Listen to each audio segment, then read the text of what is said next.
তারুণ্যের প্রথম ভোট ধানের শীষের জন্য হোক। দেশে বইছে ভোটের হাওয়া। নির্বাচন কমিশনের তথ্য বলছে এবার দেশে মোট ভোটারের প্রায় শতকরা ৩০% তরুণ। জাতিসংঘ বলছে ১৫ থেকে ২৯ বছর বয়সীরাই তরুণ। তাদের ভোট হয়তো এবার ঠিক করবে রাজনীতির গতিপথ, নির্ধারণ করবে রাজনৈতিক দলগুলোর ভাগ্য। কিন্তু কেমন প্রার্থী বা দল চান তারা?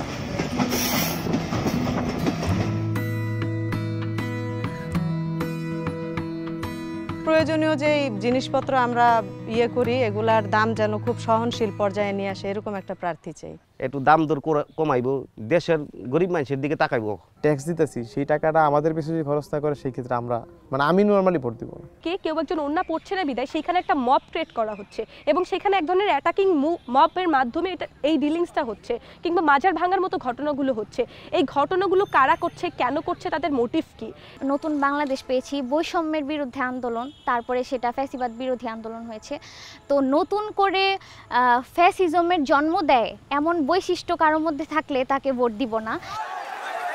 যে তরুণেরা নেতৃত্ব দিয়েছে ২০২৪ সালের গণঅভ্যুত্থানে, সেই তারুণ্যের প্রত্যাশা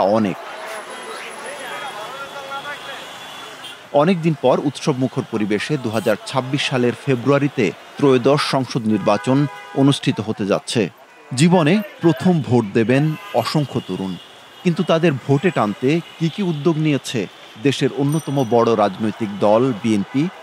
তরুণীদের, যুবক যুবতীদের রাজনৈতিকভাবে, অর্থনৈতিকভাবে, সামাজিকভাবে ক্ষমতায়িত করা, সে লক্ষ্য সামনে রেখা পরিবারের যিনি গৃহকর্ত্রী থাকবেন, ওয়াইফ, মাদার যিনি, সে মায়ের জন্য আমরা আলাদাভাবে বিভিন্ন স্কিমে সামাজিক সুবিধা পৌঁছে দিচ্ছি।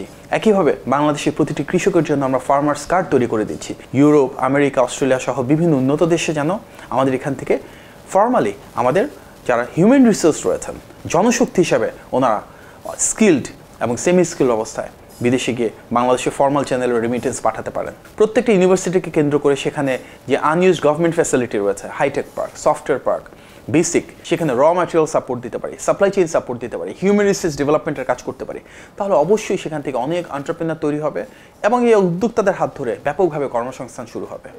তরুণেরা যাতে ধানের শীষে ভোট দেন, সেজন্য মে মাস জুড়ে কর্মসূচি পালন করে বিএনপির ৩ সংগঠন, ছাত্রদল, যুবদল ও স্বেচ্ছাসেবক দল।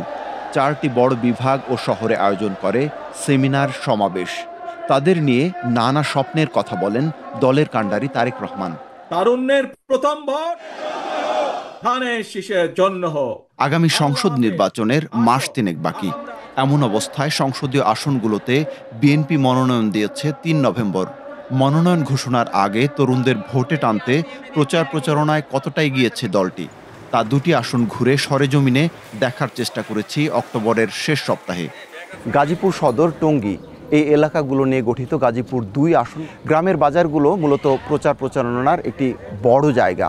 তেমন একটি বাজার এই ইছালি বাজার। এখানে বিএনপির 4 জন মনোনয়ন প্রত্যাশীর পোস্টার, ব্যানার চোখে পড়েছে। এর বাহিরে শুধুমাত্র একটি দলের ব্যানার, পোস্টার চোখে পড়েছে, সেটি হচ্ছে জামায়াতে ইসলামীর প্রার্থীর ব্যানার। 1996 সালের জুনের 7ম সংসদ নির্বাচন থেকে 2024 সালের জানুয়ারির দ্বাদশ সংসদ নির্বাচন, এই আসনে শেষ 3টি বিতর্কিত একতরফা নির্বাচন সহ টানা 6 বার বিজয়ী হয়েছেন নৌকার প্রার্থী। এখন আওয়ামী লীগের কার্যক্রম নিষিদ্ধ।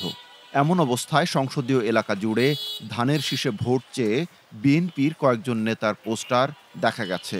যদিও শেষ পর্যন্ত মনোনয়ন পেয়েছেন জাতীয়তাবাদী দলের সাবেক মন্ত্রী ও মেয়র অধ্যাপক এম এ মান্নানের সন্তান এম মঞ্জুরুল করিম রনি। যারা প্রার্থী আছে তারা আপনার শুধু পোস্টারই লাগিয়ে গিয়েছে আর কি। আমরা যারা তরুণ ভোটার আছি, আমাদের কাছে এইভাবে কোনো ভোট চাওয়ার জন্য কেউ আসেনি। ঘুরে দেখেছি ঢাকা 20 আসনও, যা ধামরাই উপজেলা নিয়ে গঠিত। 2008 সাল পর্যন্ত উপজেলাটি ঢাকা 13 আসনের অধীনে ছিল। 1991 সাল থেকে আসনটি বিভক্ত হওয়ার আগ পর্যন্ত একক আধিপত্য ছিল বিএনপি প্রার্থী জিয়াউর রহমান খানের। তবে এবার এই আসনে এখনো কোনো প্রার্থী দেয়নি বিএনপি। জামাত যেভাবে শুরু করছে, প্রতিটা ঘরে ঘরে, প্রতিটা মসজিদের ইমাম সাহেবদেরকে একত্রিত করে তারা ভোট চাচ্ছে। এছাড়া আমাদের এলাকায় আর অন্য কারো উঠান বৈঠক বা ওই প্রচারণার জন্য কোনো সভা সমাবেশ অনুষ্ঠিত হয় নাই। জামাত ইসলামীর যিনি ছিলেন, প্রার্থী ছিলেন, তিনি আমাদের কাছে আসছেন। বিএনপির এমন তাদের কোনো আমার চোখে এখনো পড়েনি। আগামী সংসদ নির্বাচন উপলক্ষে 300 আসনে আরও আগেই প্রার্থী ঠিক করে ফেলেছে জামায়াত ইসলামী, কিন্তু বিএনপি 237 আসনে প্রার্থী চূড়ান্ত করেছে 3 নভেম্বর, জামায়াত ইসলামীরও মাসখানেক পর। মনোনয়ন ঘোষণার আগ পর্যন্ত জাতীয়তাবাদী দলটির সম্ভাব্য প্রার্থীরা নিজেরাই যতটা পেরেছেন প্রচারণা চালিয়েছেন, বেশিরভাগই অনলাইনে। প্রচারণায় পিছিয়ে থাকার বাস্তবতা বিএনপিকে কতটা ভোগাবে? বড় দল হিসাবে সবচাইতে বেশি সমর্থন যে আছে তাই শুধু না, সবচাইতে বেশি যোগ্য, দক্ষ, ত্যাগী নেতাও আছে বিএনপিতে। এই কারণেই অন্য অনেক দলের চাইতে আমাদের এটা হয়তো আরেকটু প্রসেস বা প্রসিজারের দিক থেকে সময় লাগছে।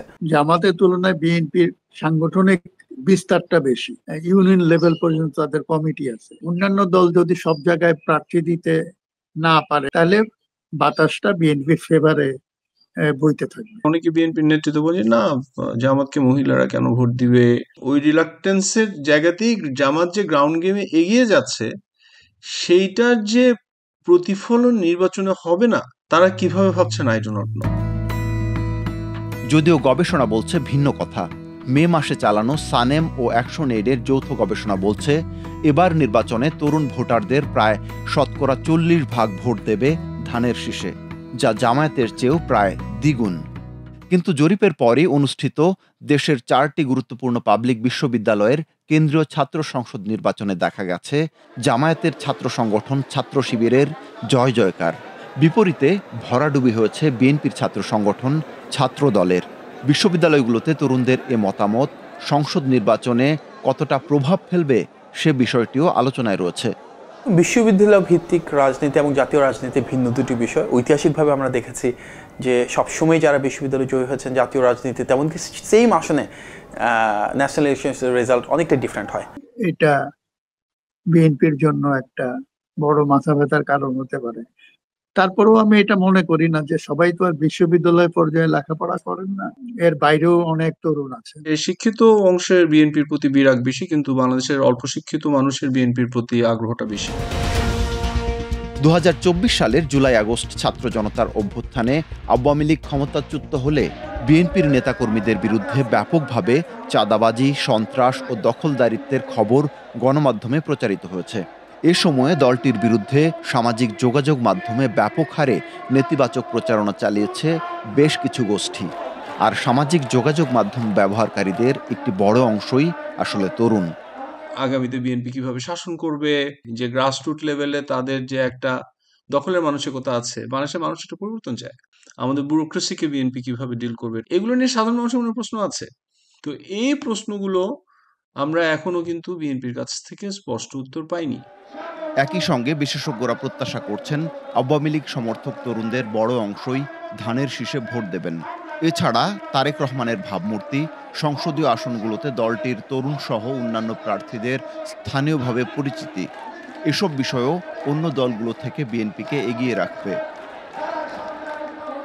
এমনকি গণঅভ্যুত্থানে সারা দেশে নেতৃত্ব দেওয়া তরুণদের অনেকেই বিএনপির অঙ্গ ও সহযোগী সংগঠনগুলোর রাজনীতির সঙ্গে জড়িত।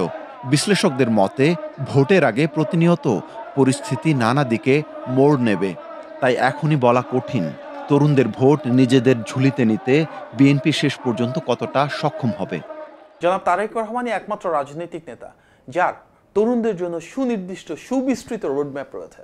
ধানের শীষে হবে তরুণদের চূড়ান্ত লক্ষ্য, যার মাধ্যমে ইনশাআল্লাহ বিজয়ী হয়ে বিএনপি সরকার পরিচালনার দায়িত্বে আসবে। বিএনপিকে তার আচরণটা বদলাতে হবে। বিএনপি কিন্তু এখনো অতীতচারী, এবং যে সমস্ত বিষয়ে বিএনপি আপত্তি দিয়েছে সংস্কার কমিশনের প্রস্তাবে, সেটা অনেক ক্ষেত্রেই আমরা দেখি যে সেগুলো তরুণদের ইচ্ছার বিরুদ্ধে গেছে। সুতরাং বিএনপিকে এই পরিবর্তনগুলোর ব্যাপারে আন্তরিক হতে হবে।